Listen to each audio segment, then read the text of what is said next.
lelo vraiment na yebi que lolenge tozo solo la rabino eza ko yinda makasi à l'est de la République nazolo ba vraiment masasi ezo beta na minute oyo bokota la ngona image bokota la ba image vraiment mais peut-être moyen ba la bino image ko zalate parce que bibembezali selon ndenge tomoni na image bibembezali mais na kosenga na bino nyonso o bokolanda émission na biso lelo bo commenter nano sur ce que je vais vous expliquer. Sur ce que je vais vous expliquer pour ce soir, nazoye bisabino bien que le chef d'état-major général de l'armée au Betty faux. Au Betty faux. Donc vous complotez contre la République démocratique du Congo. Et tout ça c'est pour na koyinisa chef de l'État na bato baza na Sud Kivu. Bato baza na Nord Kivu. Bato bazali partout à l'est de la République bisika bato bazali kokufa. Parce que le lenge tozo solo la nabino. Le lenge tozo solo nabino mutu asali par tous les moyens pour na kozongisa un Rwandais na commandement et armée à l'est de la République, c'est le chef d'état-major général. Toko solo la ngona émission la biso lelo. Pe toko kende ko solo la. Boya bien que pétition ya Vital Kamerhe parce que les réunions et ça kuna na o ya ezotoka entre chef de l'État na institution en boka. Si le chef de l'État azali ko bengisa institution boka boye ko vanda na bango en réunion, ce n'est pas pour rien. Mes chers amis, et bien parce que nazo kana balabala batu koloba boye banomaka batu na armée na ndenge. Parce que le chef de l'État c'est un civil. Lui ne connaît pas tous les militaires. Il faut enquêter sur les gens. On vient le proposer. Donc cela veut dire que bato baza censé ko sala musala na soki ba yeko proposer na chef de l'État, basi basali déjà musala moko est fiable. Les gens qui sont ici dans l'armée de la République, bato baza censé ko contrôler ba militaire, ko yeba ba soda, ko proposer na chef de l'État, c'est les maisons militaires du chef de l'État. Je ne parle pas des maisons civiles, je parle des maisons militaires parce que nous avons la maison civile et nous avons aussi la maison militaire. Maison militaire et chef de l'État, est dirigée par Frank Ntumbabwamunda. Le général Frank Ntumbabwamunda, c'est bien lui qui est le dirigeant. Il y a maison militaire et chef de l'État. Moutou chef de l'État presse confiance. Appelle ça qui confiance plutôt. Mes chers amis, tu as remarqué que les Congolais est belé, les Canabisoté. Parce que ce qui est Zalaki que Barwandais Batubazana non a commandement et armée, là on allait comprendre que Barwandais Bazali Kozwa Batu Yamabe, Bazo Tinda, Bazo Bandeko Nabango, Bazo Pesa Bango, poste de façon que Bandeko Nabango, pas mon moyen, il y a qu'à troubler, il y a qu'à balkaniser les parties est de la République. Parce que si le Baodé et Bimi ya Kasita, ou Kasita Bandeki Kolobake, non, les gens qui sont à Kinshasa ne comprennent rien, nous allons balkaniser ces pays. C'est Kasita qui parle de ça. Mes chers amis, la ligne là le bélo comme on a dit que choqué bateau moussous. La ligne là le bélo comme excusez-moi et que choqué bateau belé. Et vous allez voir comme si je suis contre bateau moussous ou bien contre ma province moussous. Mais je ne suis pas contre, mais j'aime vous dire quelque chose. Batangi Jean-Marc, nazo banda d'abord par là. Pour comprendre l'idée nanga. Bakangi Jean-Marc Kabunda Kabundi. Est-ce que Oyoka Bakasaye Batelema nous les ressortissants de Kabunda qui est en prison à Pirigé. Kabunda vandi en prison jusqu'à ce que Kabunda yeko bima. Totikala Koyoka ta désordre moko boye na Kasaïté. Totikala Koyoka désordre moko boye ata na village à Jean-Marc te. Totikala te. Jean-Marc est parti en prison. Il a pirigé à Salignon sur Salaki. Bakangi Bifort Bisselele. Bakangi Vide Chimanga. Bakangi François Beya. Bakangi na cité Batoubaza Ebele. Bakangi même les gens du Congo central. Bakangi Batou Bandundu. Bakangi Bangala Batoubaza na prison. Généraux Baza na prison. Mais quand on a commencé à toucher nos frères Swahili, Batoubalobe, tu sais que dit Alingi Baswahili te. Tu sais que Alingi Kaka même si Baswahili, Koluka comment, Kocha Baswahili mal à l'aise parce que tu sais que le Lenge Basali Koloba. Mes chers amis, le chef de l'État a vendu. A commis chef de l'État, a eu chef d'état-major général. A Tchelibiso M. Swahili. Chef d'état-major général M. Swahili. Christian Chiwewe. Chiwewe le côté dans l'ENEA, la garde républicaine. Ba commissaire chef d'état-major général. Vous connaissez tous la suite. Il y a Makambo Christian Chiwewe Wasali. Lelo Chiwewe Wazanandolo. Bazi Bazongisi Banza. Hein? Banza, le chef d'état-major général. Bazongisi. Mais Kozongisa Bazongisi Ndeko Oyo. Dans le but, il y a Liboso Kunano Yamabe. Toujours Swahili fort. Le gens meurent à l'est de la République. Il y a un affrontement entre population na FARDC. Affrontement FARDC bazali ko interdire parce que bayebi ke na kati ba manifestant le Rwandais peut s'infiltrer pour la kokota na ville ya Uvira. Non mani FARDC bazali ko panza ba manifestant. Il y avait déjà l'infiltration ya ba Rwandais na kati ya ba manifestant de façon que ba profiter kokota na Uvira. FARDC déjà informé. Babimi sur le terrain pour disperser les manifestants. Mes chers amis, tu es comment là que le manifestant est basali kobima. Parce que bobimi, bosali ko déclarer c'est bien bon. Tokoki kobo ya tendeko, eza droit ya congolais nyonso. Parce que bato bamoni pasi na makambo tozo solo la ya infiltration, makambo tozo solo la ya mabe à l'est de la République, c'est nos frères là de l'est. Bato bazo mona bibembe midi matin soir, c'est nos frères là de l'est. Bangonde bazo mona comment les gens meurent. Même les remèdes tozo lo baboy, il paraîtrait qu'il y a déjà des morts à l'est de la République. Parce que ba coup de balle ba betaka.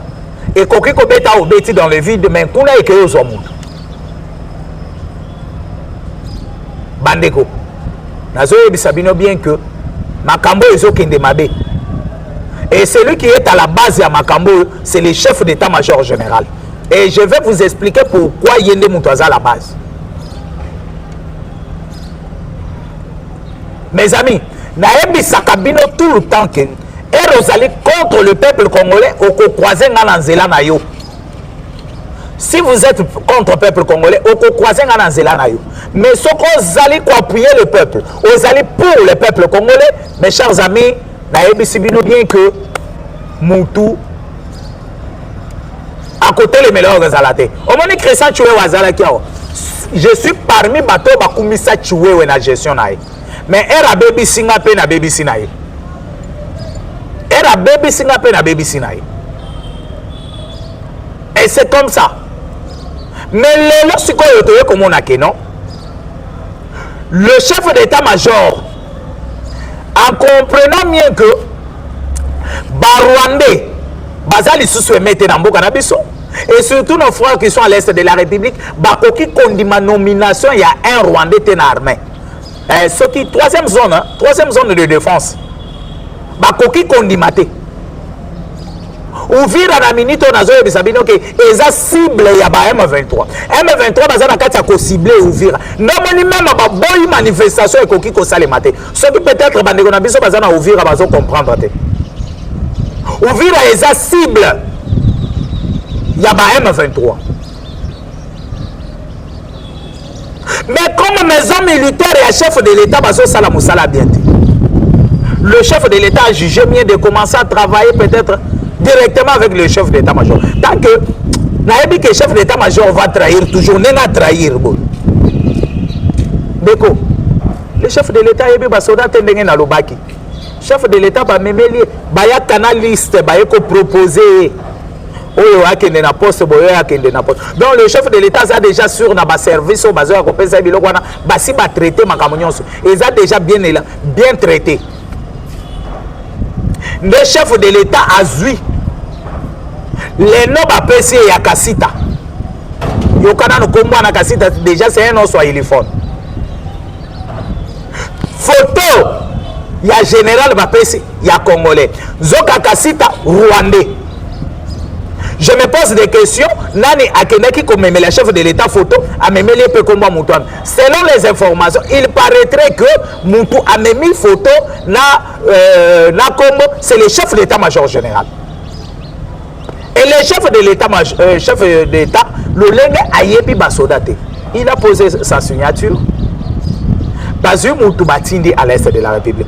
Zoka photo, kolo photo à Tikali. Kolo Kombo à Salinini.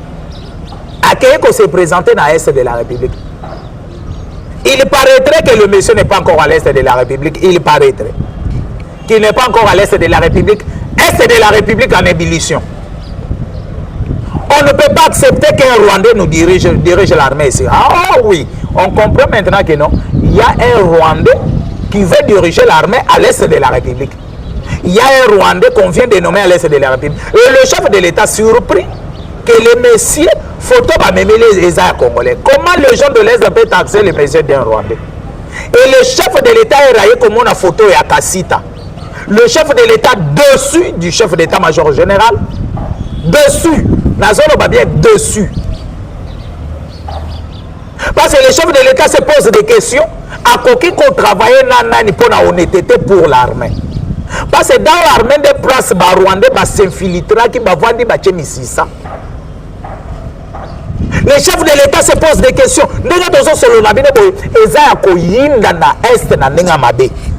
Autre population, na FARDC au bateau dispersé. Parce que attaque les alliés entre Ouazalais dans la FARDC, c'est faux. Les manifestants et les FARDC. Les manifestants et les FARDC. Et maintenant l'armée pour laver ça, donc on a qui armée peut-être parce que qui communique au bateau non, il n'est pas rwandais, il est comme ça, il est comme ça. Mais quand on voit même le visage de ce monsieur là, c'est un rwandais. Parce qu'il va se retrouver déjà que ça dans le rêve.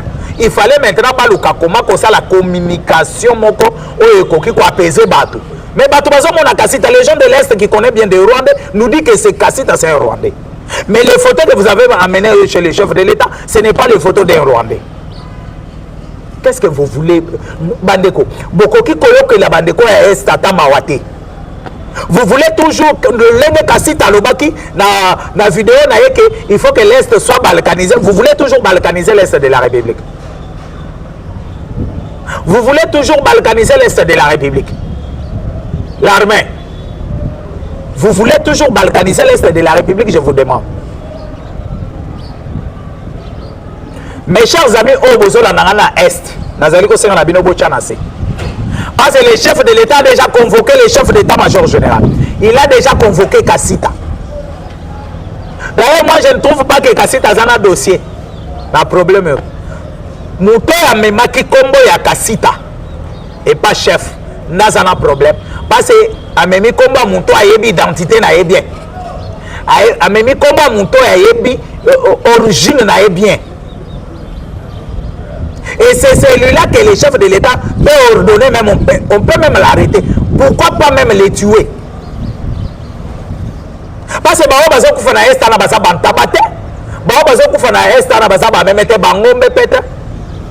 mais un Rwandais capable de plaider pour Nangombe.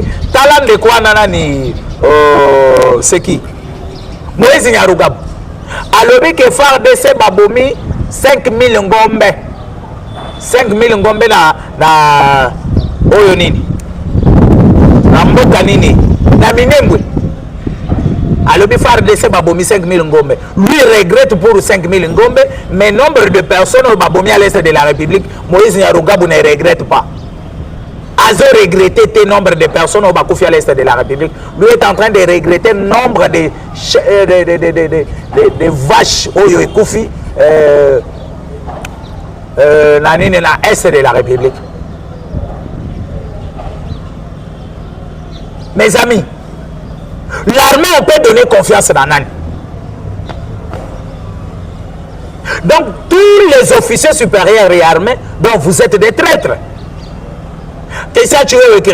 Choué est parti. Aujourd'hui, c'est l'autre qui est là. Mais l'autre continue avec des mêmes bêtises.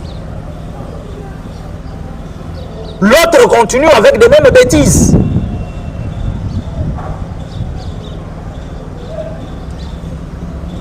Parce que selon tout, est-ce que le chef de l'État peut nommer Batousi, chef d'état-major, peut aïebi bangote? Tout commence par l'état-major général, et qui est la maison militaire, et qui est aussi la chef de l'État. Et maintenant, comme chef aïebi qui bateau belé la présidence, va commis bateau à Bakop. Nazo yibate enzambe nangai. Congo yotoke de wapi. Congo toke de wapi. Nani tokoki kosa la confiance na mboko. Tokoki kosa la confiance na nani bandeko na ngai. Tokoki kopesa confiance na Congolais nini. Wa koki kovanda boya lobi non. Ezamboka na ngai, je ne peux pas trahir. Le seul général, le seul. Ozali kosala musala, ozomona même peuple bazobeta maboko. Johnny Luboya Nkasham. Les gouverneurs militaires ya Ituri. Toki makelele bimia wa Uvira eza encerclé par l'M23, Uvira eza encerclé. Bolanda ki général ya Kutumba, félicitations aussi na mwana mboka général ya Kutumba. Oya bima ki alobi, chef de l'État. Okoki kozo même ba ya Kutumba no komisi bango ba chef d'état-major. Ozi ata ba civil no pesi bango ba poste comme Mobutu le faisait. O pesi bango ba poste là en attendant ba ya Kutumba na oche bango na armée. Bazui d'abord commandement ya armée. Zoba ya Kutumba, zoba Gilles Mulumba. Bazana tactique de guerre. Bango ne bazo diriger les Wazalendo. Zobango cha bango pesa bango cha bango ba chef d'état-major, ba chef à zone de défense. Cha bango. Kaka ba cadre ba Wazalendo, ba généraux ba Wazalendo tozomona ke baza maturité des intellectuels. Cha bango ba chef d'état-major. Cha bango na ba jeune na ba zone de défense. Quand ça bango na armée. Parce que armée confiance que vous allez pas nani. Personne n'aime pas les Congo. Tellement que les généraux na yebisa kabino, basi bakotaka déjà na ba mafia. Ya côté ka ba minéré, ya côté ka ba minduki, ya ko sala boy ko sala boy. Baye comme on a Félix Antoine Tshisekedi Tshilombo a cassé bango ba kopo na nyonso. Alobi à partir d'aujourd'hui, il n'y a pas ba kopo ezaté. Soda ifazong la musala soda. Soda koki kozala akomi kozala na minete. Soda za inspecteur à minete. Soda za homme d'affaires té. Na yebisa kabino elo kwana et travailler ba soda makasi. Kabila tikela ki bango liberté. Talaka batu ba soda ba komi ba millionnaire. Ba soda bazana ba villa ya minene. Ba soda bazana ba immeuble. Oh yoka immeuble boya général kingani. Immeuble boya général kingani. Et maintenant je me pose des questions. Batwana siko balongoli bango na bakopo na bangwana. Bakomi siko yoko souffre, pas ko souffrir, bakomi kozela kaka salaire ya musalo ya salaka ya kisoda. Tellement que ba mesana ki déjà mafia. Est-ce que bakozala d'accord na chef de l'État? C'est pour cela bazana kati ya ko trahir. C'est pour cela bazo continuer ko trahir. Le lenge bazo continuer ko trahir, c'est que moi je peux vous dire et c'est que je peux vous confirmer. Chef de l'État, Zoa Wazalendo, maturité, komisa bango ba chef d'état-major. Yarmé na mboka na biso. Ba Wazalendo na bolati sa bango bateni. Bazala na sécurité ya ba généraux na. Po ba ya ko sala bango mabe pa ba mafiété. Parce que nous avons des généraux mafieux et nous avons des généraux oyo balingi pe mboka bazali mais ba o wana ndo moni bazana kati ya ko étouffer, bazana kati ya ko bomba bango. Tozala ba général ngama. Tozala ba général calé na ba services spéciaux. Ba général na nyonso. Okoki kopesa bango ba poste ya minene. Parce que tozomona bango baza loyal, baza fidèle na mboka na bango.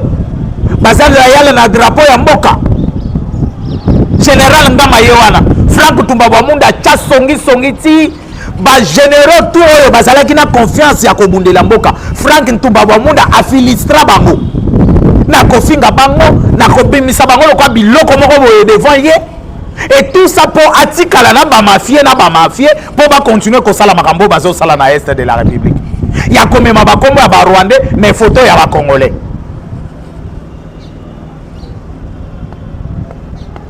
Frank Ntumba Munda est à la base. Pourquoi vous les gardez? Ah, Mobutu Zongaraka. Fais bachitika ki pasteur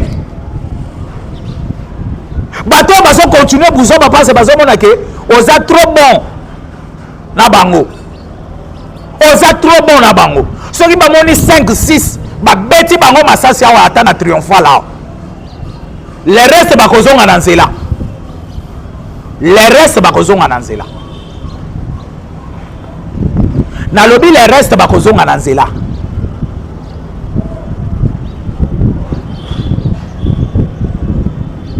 les restes bakozonga na nzela je vous dis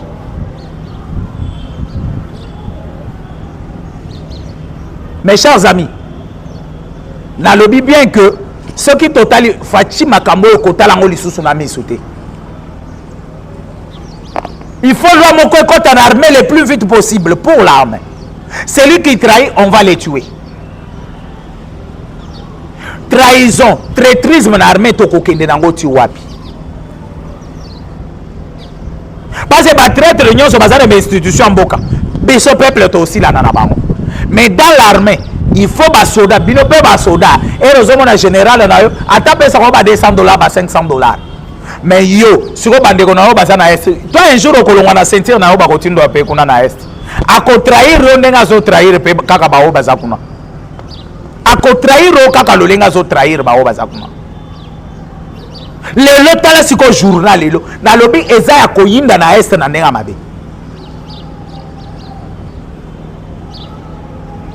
je vous dis eza ya koyinda moyen la kisabino ba vidéo ya masasi ndenge ezobeta banini na YouTube ezate moyen la kisabino ba vidéo ezate mais je pense ba tutu bazala na groupe na biso ba kozwa ba vidéo na kati ya groupe tout le monde bazala na groupe na biso na kochela bino ba vidéo kuna bokotala bino moko oyoki sikoyo ba ennemi ya république babandi ko propager oh non affrontement entre les Wazalendo na FARDC c'est faux il n'y a pas affrontement entre les Wazalendo et FARDC il y a eu bazali ko faire comment on dit c'est quoi les termes m'échappent hein donc bazali kati ko panza ah, c'est ça ce que je peux dire.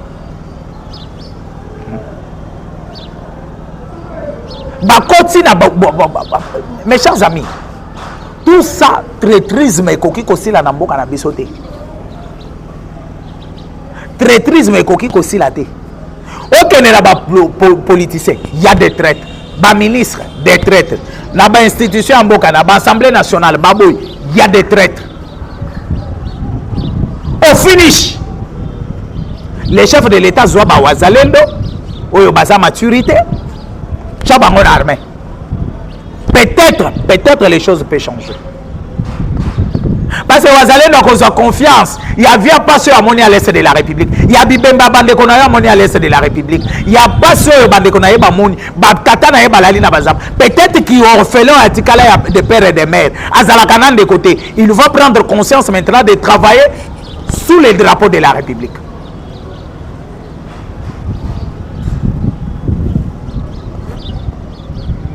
Oyoki ba ennemi ba komi oh non Wazalendo bazo non l'armée est en train de disperser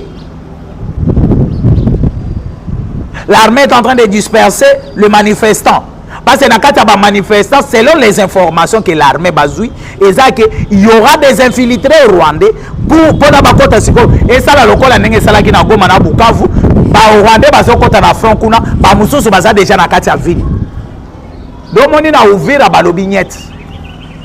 Et puis mes amis ou bien bande konanga boza na Uvira boza la éveillé bo se laisser manipuler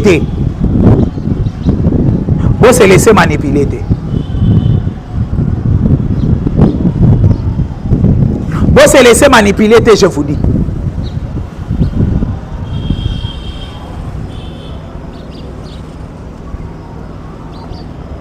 toyebi bakabale nyonso oyo bazo sala o bato baso ya ko intoxiquer parce que bayoki ke lelo il fallait ba réunion ya institution nyonso na chef de l'état le lelo ba yebi ke chef de l'état ko beta batuna bango mususu ba mbodi oyo ya est kuna na lobi ko mwa mutute do moni ba lingi basala eloko mo bo réunion na peut-être ça le matin bokosi nous allons terminer les tours. Tokosilisa makambo na nyonso. Tokosilisa makambo ya ba Rwandais na mboka na biso. Tokosilisa makambo ya ba infiltré na mboka na biso. Tokosilisa makambo nyonso mabe. Mes chers amis, awa watala pétition ekomi ebele kitunga ya pétition contre Vital Kamerhe. Kitunga ya pétition contre Vital Kamerhe. Tomeni pe na kati ya ba pétition, ba signé ba pétition 14 députés. Talaga sur 500 quelques de députés. 14 députés ba keko sangana na rotana pona koluka ba député ya ko corrompre ba sala pe pétition ya côté le la motion ya défiance contre Vital Kamerhe. Mais bon salango publiquement ndene ba crispé bino de baso salango mais bino bo keyo batama na hôtel moyena mbongo. Lolenga ba salango na Sénat ba pesi ba $3000 pour ba signer contre tous les bureaux. Ça Malukonde ne peut pas quitter seul mais bureau mobimba il faut quoi? Il faut topenga bongo quoi? Il faut José Kalala wakala le quoi? Et mutu moko azomi benga IDPS Idriss akende ko comploter avec ces gens là. Et Idriss er bayeb sa ko ozaka biliste. Oboya kat. Comment on koki kokende ko comploter contre les institutions de la République? Pour déstabiliser les institutions ya mboka. Bakota les labiso minutes kuna. Les labiso minutes kuna. Ouais. Encore 5 minutes et belé. 5 minutes et belé mes chers amis. Bon liker dans nos émissions na bino nazo continuer, bon liker émission, bon liker émission, bon partager et que ça la biso bien makasi. Et surtout bino bandeko bozana est de la République, nous avons besoin de vos commentaires. Bino bato bozana poto partout au bozolanda émission, nous avons besoin de vos commentaires. Angola bana Tchango, bana Lukunga, bana Mwamba, bana Funa. Hein? Nous avons besoin de commentaires. Vous avez un commentaire vraiment sur ce que vous attendez sur l'armée Nabiso. Voilà l'armée qui a poussé le chef de l'État tout ça la guerre dans Rwanda. Voilà l'armée qui a poussé le chef de l'État qui est tout le monde dans Rwanda. Tu sais que dans le bas qui est tout le monde dans Rwanda. Tu sais que dans le bas qui est soldats, on a des militaires, oui, mais les commandements de l'armée nani akokomande siko ba militaire wana ba bakokende kobomisa bana batu nyonso na zamba bakobomisa bana batu po ba Rwandais bazwa supériorité moko boye sur biso ba oyo otindi bango na 1000 soldats na front akozonga na 10 990 ba akufa akozonga na 10 pourquoi akozala na posa yake esimba te. Et après, balobake omoni, Barwandais babotoli kaka Barwandais baza fort. Et c'est ça leur problème. Leur problème est que Barwandais baza fort. Barwandais baza fort. Souci na bango eza Barwandais babima fort. Et République démocratique du Congo babima faible. République démocratique du Congo babima faible. Mes amis, Vital Kamerhe ba Congoli déjà. Oye réunion chef de l'État ko sala eza réunion ya chef de l'État na ba institution etali peuple te biso peuple na yo que peuple balobi déjà que ba ko accompagner mon soir parce que ba supporter PV Kabingi peuple balobi ba supporter VK Bingi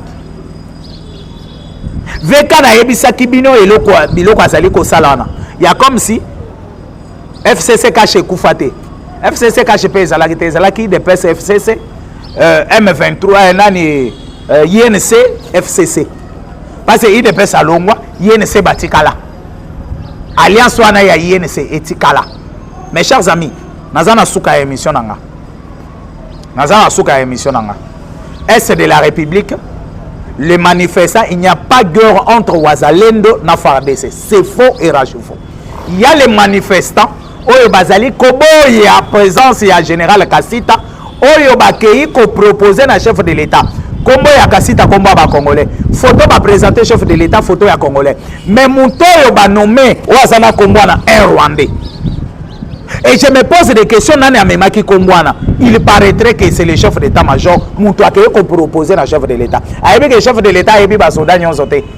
Chef de l'État azana ye confiance à nommer muto akei na est kuna balobi asa Rwandais mais kombo ya ba Congolais photo ba memaki eza ya muntu akei na est te nomoni ba manifestant ba bandi ko sala FARDC soki aye ko disperser bato wana eza pamba te parce que FARDC baza déjà na information ya ke non le M23 vont s'infiltrer na kati ya ba manifestant pour la kokota na Uvira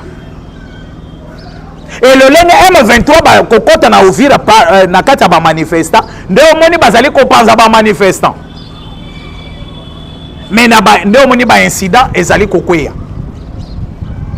Et tout ça c'est quoi? Muto ya memaki kombo ya Kasita. Nde makila ya bato yo bakufi lelo ezala na mutu na ye. Ezala na mutu na ye. Parce que bien que Kasita c'est un Rwandais. Kasita c'est un Rwandais. Mes chers amis, mon numéro est plus de 143 82 75 76 085 plus de 143 82 75 76 085. S'abonner vraiment et surtout na Stène Télévision, vous s'abonner na